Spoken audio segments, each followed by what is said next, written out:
শয়তান ডারউইনের বিবর্তবাদ শিক্ষার মধ্যে সে উল্লেখ করেছে মানুষ বানর থেকে মানুষ এসেছে, বানরের বংশধর হলো মানুষ।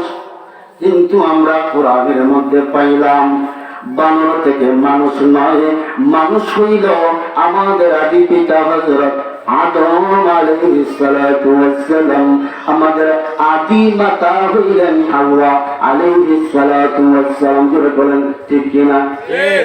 বন্ধুরা আমার, যারা এটা ইয়াকিন করবে, বিশ্বাস করবে যে বানর থেকে মানুষের উৎপত্তি, তার ঈমান থাকবে না, কাফের হয়ে যাবে।